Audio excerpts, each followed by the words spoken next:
This episode is brought to you by Indeed. Stop waiting around for the perfect candidate. Instead, use Indeed sponsored jobs to find the right people with the right skills fast. It's a simple way to make sure your listing is the first candidates see. According to Indeed data, sponsored jobs have 4 times more applicants than non-sponsored jobs. So go build your dream team today with Indeed. Get a $75 sponsored job credit at Indeed.com/podcast. Terms and conditions apply.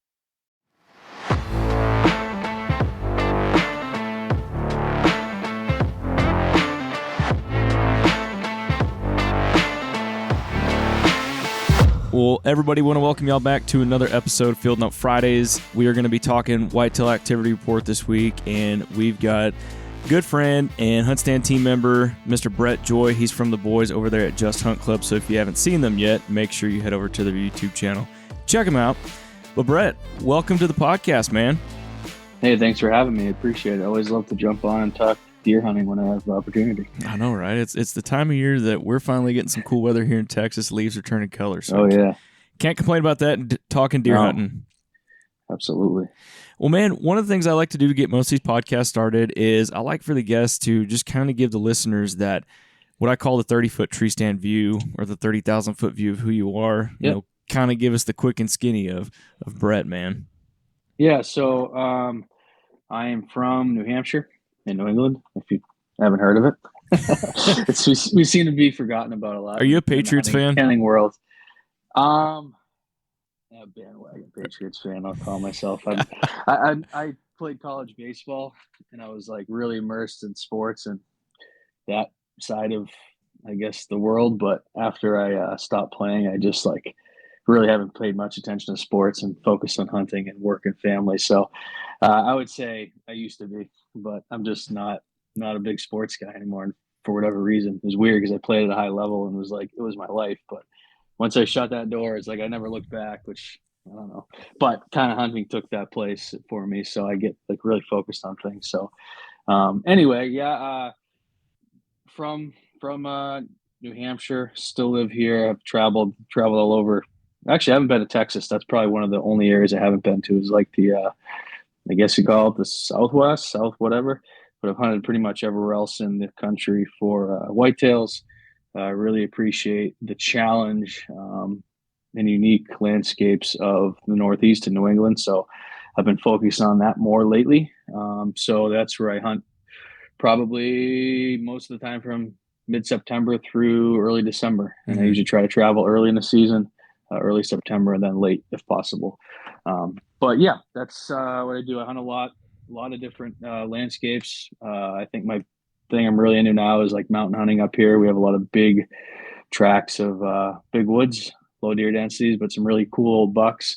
Yeah, it's kind of my thing and what I've been focused on lately. But there's also, I do own some property that I manage as well for whitetails. That's kind of like a hobby more. So spend as much time hunting on that as I do kind of in the mountains and in the big woods. But that's what I do. I really enjoy that. I like being away from people, getting away, getting up high where not many people go, and finding deer that are just doing their own thing and left alone. It's enjoyable for me to try to study them and figure them out. So it's kind of the thing that I've been really focused on lately. So heck yeah, man. Have you had any success so far this year?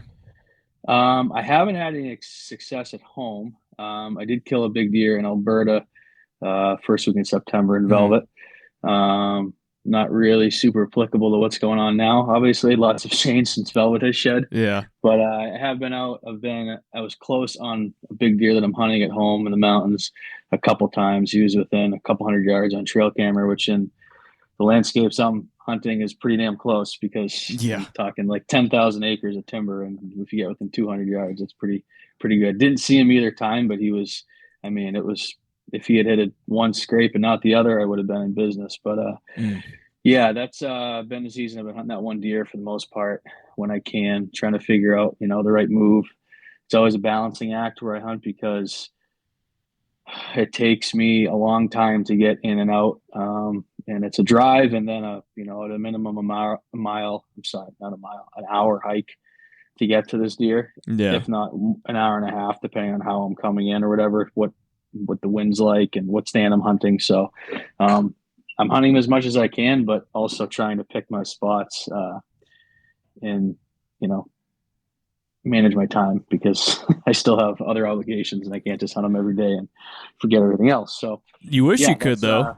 I think I'd get burned out. I mean, the one stand I hunted the most, or one area, it's a couple different stands for different winds, but it's like almost a 3-mile hike in. So for an evening sit it's a lot, it takes you 2 hours to hike out. And it's not down a trail. It's up the side of a mountain, up like a creek with boulders, and it's not easy. It's more like Western hunting than Eastern hunting or sounds anything like else. It. You elk hunting or? Yeah, exactly. Well, man, one of the things I wanted to get you on here for was to give all of our listeners a whitetail activity report on what the deer are doing in your area. Now, you're in New Hampshire, so you're going to kind of cover the Northeast region. So, right now, what we've kind of been seeing the past week down here in the Southeast is lots of low activity. We had a full moon. Deer were on their feet a lot at night. We've had a lot of acorns hit the ground kind of across this region, so tons of deer eating that. So kind of what you might have been used to those deer you doing the year prior, a little bit different. So now up in your area, give us a skinny, man. What are those deer doing? What are they acting like? Yeah, so I think it's pretty important. Do you know when this is going to come out? Oh, tomorrow, man. Tomorrow. That's good. Okay. So I think it's important that people keep in mind when they're listening to this, because this is changing rapidly. Yeah. This is the time of year where stuff is like changing in a day or two. It could change with a cold front. So it's October 20th. Keep that in mind. Yeah. Keep that in mind. I would say in general, the last week that we've had up till, today has been pretty slow. Not dissimilar from what you're dealing with. We have we usually, and the area I hunt is very heavily forested. There's a lot of red oak. And usually they drop pretty consistently, at least not every tree, but within a stand of oak, you have, a decent crop every single fall, it seems like. And what that does is it's actually challenging because it doesn't really focus the deer. But the good thing is it keeps things relatively consistent year to year, because there seems to be always, acorns and mass crop within a particular area. So you can almost count it. This year, we have not had much mass at all, at least in the areas that I'm hunting. I'm hearing a lot of the same things. Yeah. Now, I know there are pockets of them. And if you can find one of those pockets, you're probably in really good shape. I am not in one of those pockets, I can tell you for sure. So I'm struggling a bit now to get on deer and to see much activity. So I think that the name of the game right now, these next few days, is if you can find those pockets of oaks that are dropping. If you're not in an area that has oak, I'd focus on any other food source that you normally would. Yeah. Apples, soft mass may come into play still in some areas. If you have ag or hay or whatever, that's great. Or food plots, I think they'll be on that. But that's not any different than they normally would be. But in areas that don't have that, I'd try to really find those pockets. If you don't find those, you're probably not going to have a lot of activity. I'm not having much. My cameras are extremely slow.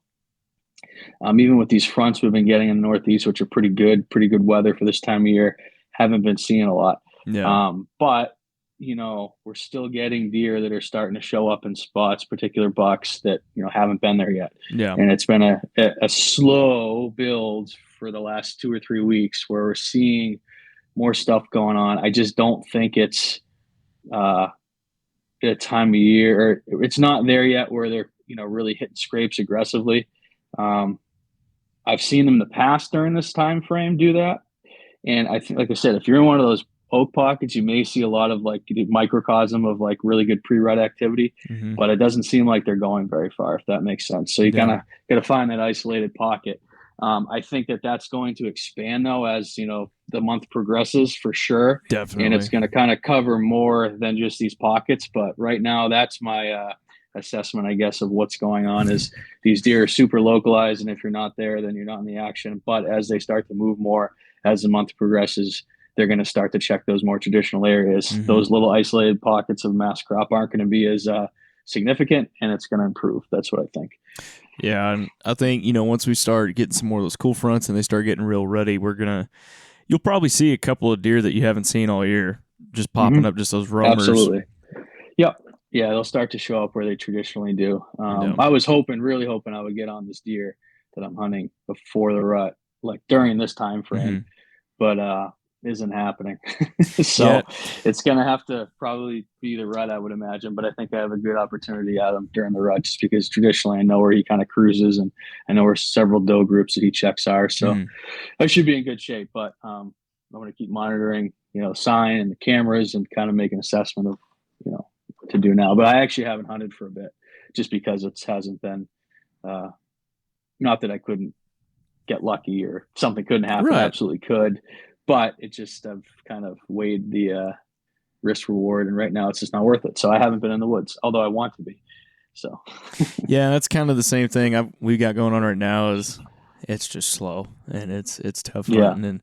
But I know here in about a month, happens every year. This place that we hunt in Texas, we call it the farm. It's a family place. It's low fence, or I think what y'all call up north, a lot of them are just your typical property fences. These deer can get over super simple, and so we'll have deer from neighboring properties start just rolling in that, like, never seen you. You're a giant. I want to shoot that one. Where have you been? That kind of deal. Yeah, and it's a funny thing, because I think we not like, unlike a mature buck, we like want it to happen sooner than it happens, right? We're like ready to go, and it's just not there yet. So I think you got to just wait and wait and wait, and don't go all out too quick, unless you can, like, you have the ability to do so. That's great. But right now I'm just kind of in a hold pattern, trying to get everything done and situated so that when it is time to go, I can go and not have to worry about much. So it's kind of what I'm doing. I was hoping it was going to be a little better. Like I said, if I was in one of those pockets of red oak, I'd probably be saying something different, but I'm just not. And in our landscape, it could take me 2 weeks of walking to find one of those pockets, right? Gosh. And by that time, it's like, okay, great, now it's kind of irrelevant. So I would love to have the time to scout and get on that fresh sign, but where I hunt, it's just such big woods that it would be a challenge. And I wouldn't even really know where to start, because we have so much oak, and I've walked through so much oak this past 4 to 6 weeks hunting, and I haven't seen an acorn. So it would be really tough to know where to even go to look for that, right? It would almost be lucky. I mean, you cover a bunch of ground, eventually you're going to find it, but I just don't have that kind of time right now, unfortunately. So I hear you, kind of where I'm at. I hear you. Yep. Well, for the guy that's, headed out to his hunting place right now, or he's going to the stand in the morning, and he's kind of in that same scenario that you are, not necessarily in that pocket where they're just moving, but he's got to go get up in the stand. What kind of advice are you going to give that guy or girl that's going to do that right now? I would definitely play the cold fronts for sure. If you have an area that you've kind of waited on going in, we have a mature buck moving, maybe you have a food plot or stand of oaks or whatever food source, and a good scrape near that would be a great place to push in your chips on a cold front this time of year.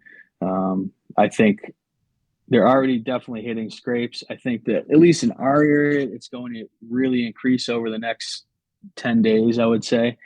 I'm kind of waiting for it. Yeah.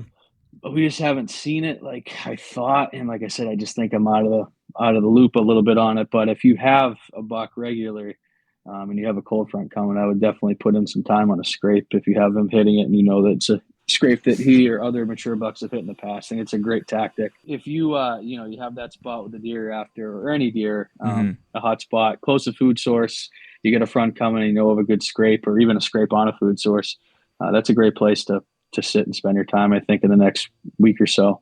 I think I was looking, I'm actually headed out to the Midwest, I think next week for work. And I have a farm that I have leased in Iowa, or 2 farms for late season. I was going to swing by there and not to hunt, but just to kind of check them out since I'm out there. And I was looking at the forecast, and it looks like there is some good weather coming in over the next week. So, it doesn't take much, it's almost like these bucks are looking for any excuse to get going. Right. So, just like we are. Yes, we are. Yes, we are. Well, man, I appreciate you just hopping on here with me, talking deer hunting, talking about the report for your area. Tell the listeners real quick where they can find you guys on Instagram and YouTube. Yeah. Just Hunt Club is our handle on Instagram and YouTube's our big one there. So check out our content. Hopefully you enjoy it. If you do, subscribe. If not, let us know. We'll take note and try to do better. But yeah, we've had some good success already this year, and we're hopefully keep on rolling. And the best time of year for us is definitely in front of us. So that's a good thing, and we're optimistic. So should be a good season. We'll just have to have this break loose a little more. But we're almost there. It's going to happen quick. So. Well, man, Brett, really appreciate you hopping on the podcast with me, taking the time to talk deer hunting, man. All right, there you go, everybody. Another Field Note Fridays HuntStand podcast. We want to thank Brett for hopping on here, giving you all the whitetail activity report for the Northeast. He's up in New Hampshire. They've been putting some deer down with the boys from Just Hunt Club. So if you haven't yet, y'all, make sure you download the HuntStand app, get the free version, or upgrade to Pro, or new this fall is Pro Whitetail. If you want to have all the tools and features to be more successful and maximize your times in the whitetail woods, make sure you upgrade to Pro Whitetail today. And again, y'all, I want to thank y'all for tuning into the HuntStand podcast, and we'll see you on the next one.